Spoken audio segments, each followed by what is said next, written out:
அனைவருக்கும் வணக்கம். நம்ம இன்னைக்கு பார்க்க போற தலைப்பு மாடு மேய்க்கலாம், ஆடு மேய்க்கலாம். நான் உன்னை அதாக்குறேன் இதாக்குறேன். யாரெல்லாம் நம்மள ஆடு மேய்க்க வர சொல்றாங்களோ, மாடு மேய்க்க வர சொல்றாங்களோ, அவங்க வீட்டுல ரெண்டு புள்ள இருக்கு, அவர்களை மேய்க்க சொல்லுவோம். நாங்கள் மருத்துவர்கள் தான் ஆவோம் என்பதை நீங்கள் உரக்க சொல்லவேன். இதுதாங்க ஆடு மாடு மேய்ப்பது.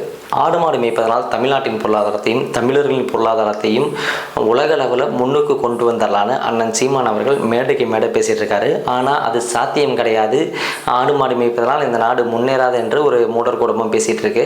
அது எந்த அளவுக்கு உண்மை, அண்ணன் சீமான் சொல்வது எந்த அளவுக்கு உண்மை, அதை பற்றி தான் நம்ம இந்த காணொலியில் முழுசாக பார்க்க போகிறோம். வாங்க வீடியோக்குள்ளே போகும். நான் உங்கள் ஆதித்யன். ஆடு மாடு வளர்ப்பு.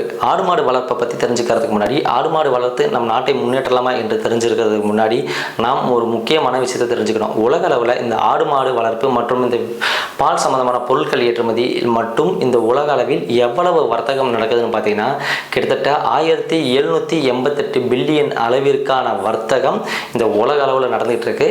அது நம்ம இந்திய சந்தை மதிப்பில் பார்த்தீங்கன்னா ஒரு 10 லட்சம் கோடிக்கு மேலே இருக்கும்னு வச்சுக்கோங்களேன். தெளிவாக எனக்கு தெரியல, 10 லட்சம் கோடிக்கு மேலே தான் இருக்கும். அதிலும் இந்த கால்நடை வளர்ப்பு அது ஏற்றுமதி சாதனத்தில் ஒரு 3 முக்கியமான காரணிகள் தான் திகழ்கிறது. அதில் ஒன்று என்னென்னு பார்த்தீங்கன்னா இறைச்சி ஏற்றுமதி, 2வது பால் சம்மந்தப்பட்ட பொருட்கள் ஏற்றுமதி, 3வது முட்டை ஏற்றுமதி. இதில் இறைச்சி ஏற்றுமதியின் அளவு பார்த்தீங்கன்னா கிட்டத்தட்ட 875 பில்லியன் அமெரிக்கன் டாலர் அளவுக்கு இறைச்சி மட்டுமே இந்த உலக அளவில் ஏற்றுமதி செய்யப்படுகிறது. அதுக்கு அடுத்தபடியாக பால் இருக்குது. பால் ஒரு 100 பில்லியன் அளவிற்கு ஏற்றுமதி செய்யப்படுகிறது. முட்டையும் ஒரு 10 பில்லியன் அளவுக்கு அமெரிக்க டாலர் அளவுக்கு இந்த உலக அளவில் ஏற்றுமதி செய்யப்படுகிறது. இதுதான் இந்த 3 தான் ஒரு முக்கியமான அளவில் இங்கே ஏற்றுமதியில் இருக்குது. இந்த ஏற்றுமதி சந்தை பொருளாதாரத்தில் நம்ம இந்தியா எந்த அளவுக்கு போட்டி போடுதுன்னு பார்த்தீங்கன்னா, நான் பார்த்த வரைக்கும் இந்த முதல் 5 இடங்களில் இந்த பொருட்கள் ஏற்றுமதியில் நம்ம இந்தியா கிடையாது. இந்த போட்டியில் முதல் 5 இடத்துல பிடிக்கிற நாடுகள் எதுன்னு பார்த்தீங்கன்னா, எந்தெந்த நாடுகள்லாம் நம்மக்கிட்ட வளர்ந்த நாடுகள், இவர்கள் பொருளாதாரத்தில் வளர்ந்த நாடுகள், நாகரிகத்தில் வளர்ந்த நாடுகள் என்று இந்த அரசியல்வாதிகள் சொல்லி நம்ம ஏமாத்திட்டு இருக்காங்களோ, அந்த நாடுகள் தான் விவசாயம் சார்ந்த இந்த உணவுப் பொருட்கள் ஏற்றுமதியில் முதல் 5 இடத்துக்குள்ள திகழ்கிறாங்க. அதிலும் குறிப்பாக ஐரோப்பிய நாடுகள், சைனா, ஆஸ்திரேலியா, நியூசிலாந்து போன்ற நாடுகளும், ஆப்பிரிக்காவில் நைஜீரியா போன்ற நாடும் இந்த போட்டியில் ஒரு முக்கிய ஏற்றுமதியாளராக இருக்காங்க. நம்ம இந்தியா இந்த முதல் 5 இடத்துல கிடையாது. ஆனால் இந்த போட்டியில் பங்கேற்கிற விதமாக இந்தியா ஏதாச்சும் நடவடிக்கை எடுத்திருக்காங்க பார்த்தீங்கன்னா, நிறைய நடவடிக்கை எடுத்திருக்காங்க. இந்திய அளவில் பல மாநிலங்கள் அதற்கான போட்டியில் இறங்கியிருக்காங்க. குறிப்பாக இந்தியாவில் எடுத்துக்கிட்டிங்கன்னா உத்தரப்பிரதேஷ், ஹரியானா, மத்திய பிரதேஷ், மகாராஷ்டிரா, ஆந்திரா, தெலுங்கானா போன்ற மாநிலங்கள் இந்த உணவுப் பொருட்கள் ஏற்றுமதியில் ஒரு பெரும் பங்கு வகிச்சிட்ருக்காங்க. இந்திய அளவில் நம்ம தமிழ்நாடு என்று எடுத்துக்கிட்டிங்கன்னா, தமிழ்நாடு முட்டை உற்பத்தியில் மட்டும் ஒரு முக்கிய ஏற்றுமதியாளராக இருக்காங்க. அது இந்திய அளவில் முட்டை உற்பத்தியில் பெரும்பங்கு வகிக்கிறாங்க. மற்ற எந்த உணவுப் பொருட்கள் ஏற்றுமதியிலும் அவங்க பெரிய அளவுக்கு இல்லை. நான் பார்த்த தகவல் வரைக்கும் அப்படி தான் இருக்குது. நீங்கள் ஏதாச்சும் தகவல் தெரிஞ்சிருந்தால் எனக்கு சொல்லுங்கள்.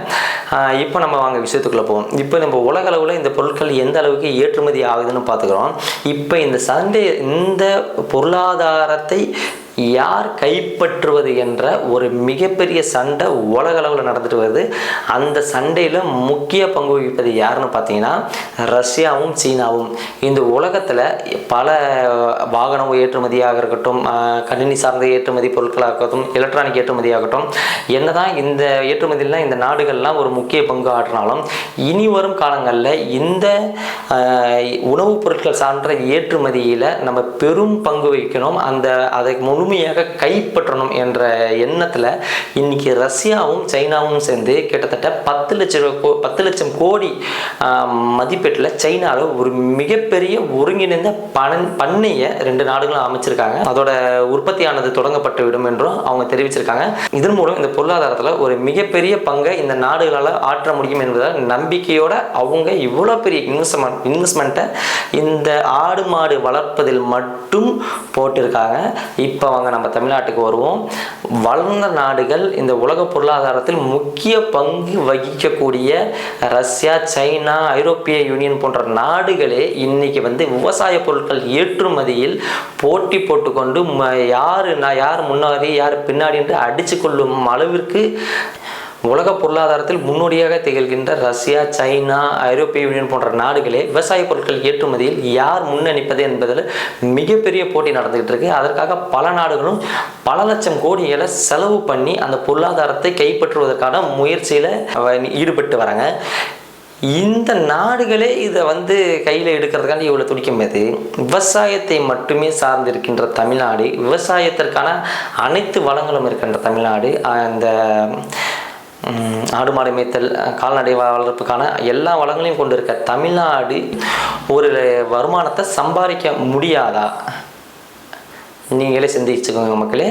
இனி வரும் காலங்களில் விவசாயம் சார்ந்த பொருட்கள் ஏற்றுமதி தான் இங்கே பெரும் பங்கு வகிக்கும் என்பது வளர்ந்த நாடுகளுக்கே தெரியுது. ஆனால் இங்கே முட்டு சந்தில் கத்திட்டு இருக்க இந்த முட்டாள்களுக்கு தெரிய மாட்டுது. இவர்கள் தொடர்ந்து அண்ணன் சீமானை விமர்சித்தாலும் நிச்சயமாக அண்ணன் சீமான் சொல்வது போல இந்த ஆடு மாடு வளர்ப்பு என்பது தமிழ்நாட்டின் மிகப்பெரிய பொருளாதார மாற்றமாக இருக்கும் என்பதில் எந்த ஒரு மாற்று கருத்தும் கிடையாது. நன்றி, வணக்கம்.